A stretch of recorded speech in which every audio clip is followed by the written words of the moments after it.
Hello friends.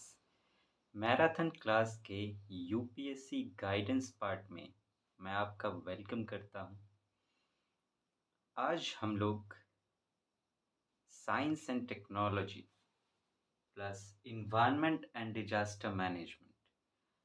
अभी आप जानते हैं कि हम लोग उस विद इन टाइम फ्रेम की बात कर रहे हैं कि क्या एक एस्टिमेटेड टाइम फ्रेम होना चाहिए सारी चीज़ों को ध्यान में रखकर, इनके जो एलिमेंट्स हैं उनको, कि क्या टाइम पीरियड होना चाहिए जिसमें हम इनके माइन्यूट डिटेल्स को समझ सकते हैं और उतने दिनों में हम इनको तैयार कर सकते हैं।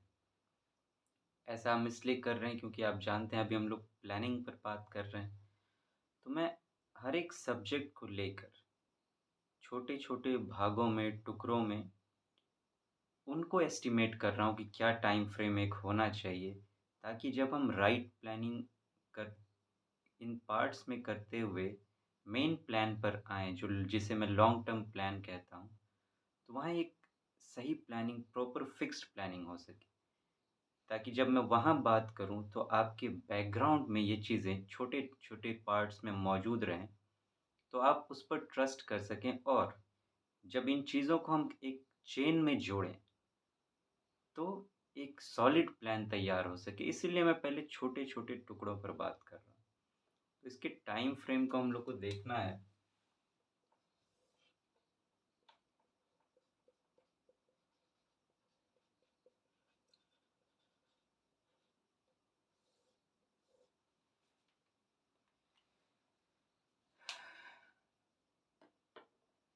Science and technology plus environment and disaster management, इन्हें मैं साथ में ले रहा हूँ क्योंकि इन दोनों की जो तैयारी है, करने की स्टाइल ऑलमोस्ट लगभग एक जैसी है।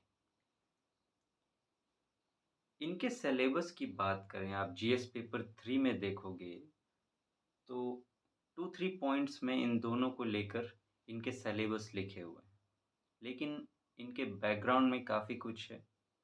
इनके जब आप क्वेश्चंस देखोगे जो यूपीएससी मेंस में आते हैं, और प्रीलिम्स स्पेसिफिक तो इन पर जाना ही होता है, लेकिन यूपीएससी मेंस को ध्यान में रखकर आप इनके एलिमेंट्स तैयार करते हो। एलिमेंट्स क्या होंगे मैं बात करते आ रहा हूँ, मुझे हर में लिखना होता है क्योंकि वो ज़रूरी है।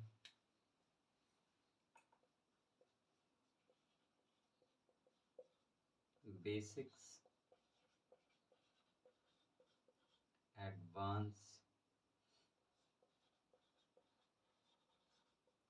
करंट,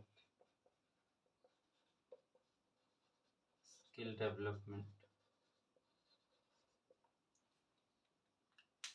करंट और स्किल डेवलपमेंट के लिए मैं, आप जानते हैं कि इनको तो आपको थ्रू आउट लेकर चलना पड़ेगा। इन्हें आप ऐसा नहीं कर सकते कि 2-3 महीने में आप तैयार कर लोगे या थोड़े से टाइम पीरियड में आप तैयार कर लोगे, हो गया। इन्हें तो साथ में लेकर चलते ही रहना है। लेकिन मुझे लिखना यहाँ ज़रूरी है क्योंकि एलिमेंट्स आपको पता होने चाहिए। इन्हें मेनली तैयार करना होगा आपको। ये जो बेसिक्स एंड एडवांस है, इन्हें तैयार करना होगा एक टाइम फ्रेम। तो वो एक टाइम फ्रेम क्या होना चाहिए?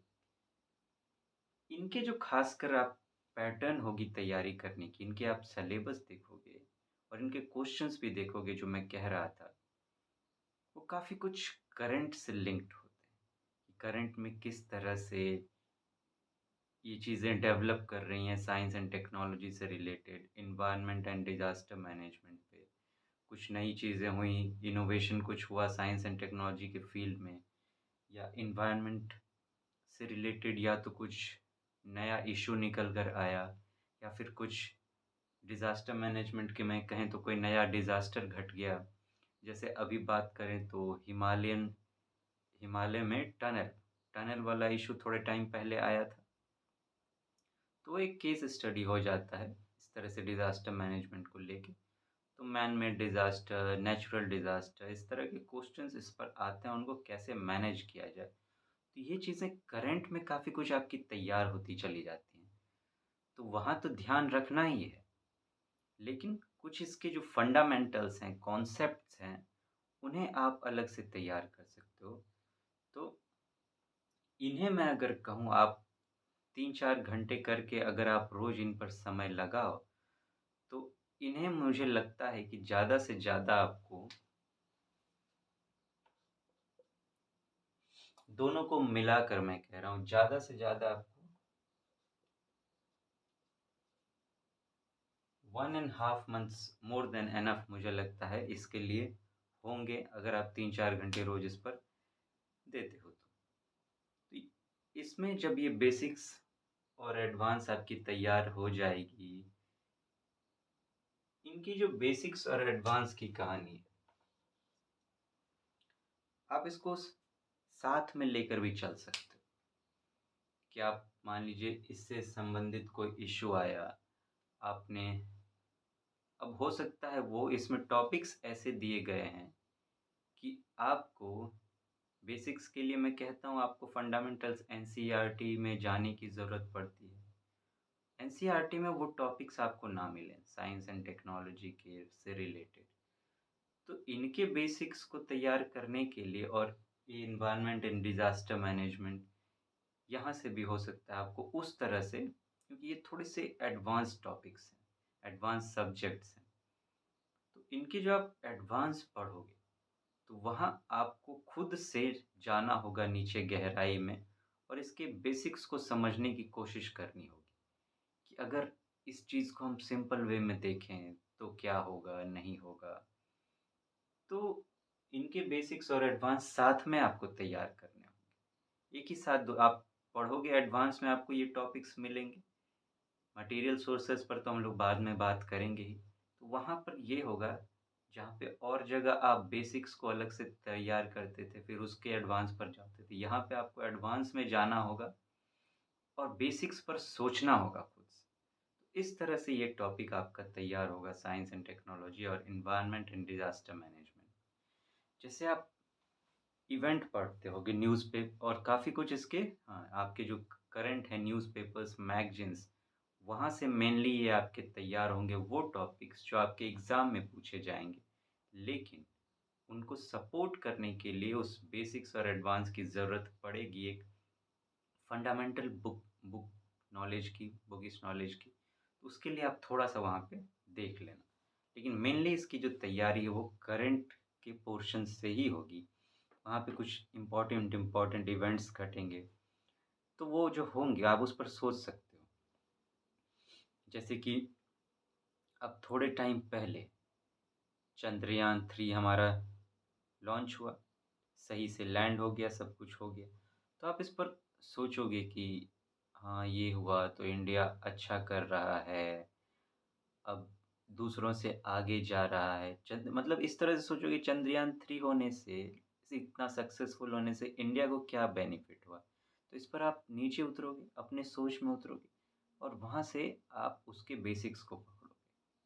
इस तरह से आपको तैयार करना पड़ेगा। हम लोग जब इस पर आएँगे सब्जेक्ट्स की तैयारी पर, तो इनके लिए ख़ास करके मैं आपको अलग से कुछ ऐसे पॉइंट्स दूँगा। एक तो जो इसकी तैयारी होगी उनके अलग, प्लस इनके पॉइंट्स कुछ ऐसे, ताकि एग्ज़ाम में जब क्वेश्चन्स आए ना, मान लीजिए डायरेक्ट पॉइंट्स आपको नहीं सूझ रहे हैं, तो एक होते हैं डायरेक्ट पॉइंट्स, एक होते हैं कुछ इनडायरेक्ट पॉइंट्स जो सब जगह लागू हो जाते हैं।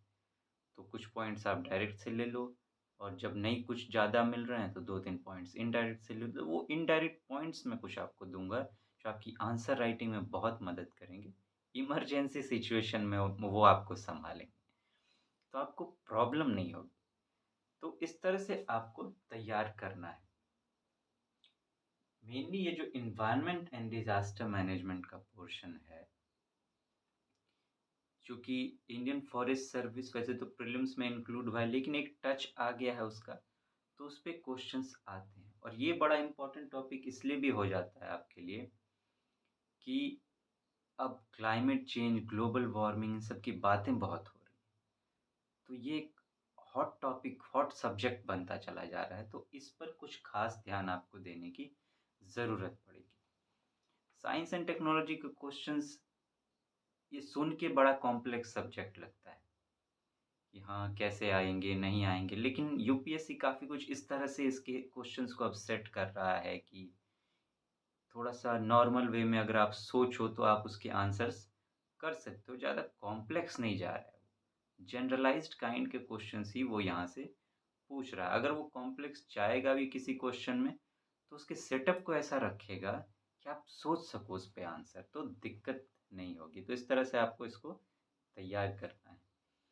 ओके फ्रेंड्स, अब नेक्स्ट क्लास में हम लोग आगे के सब्जेक्ट्स पर बात करेंगे। Thank you so much. Have a nice day.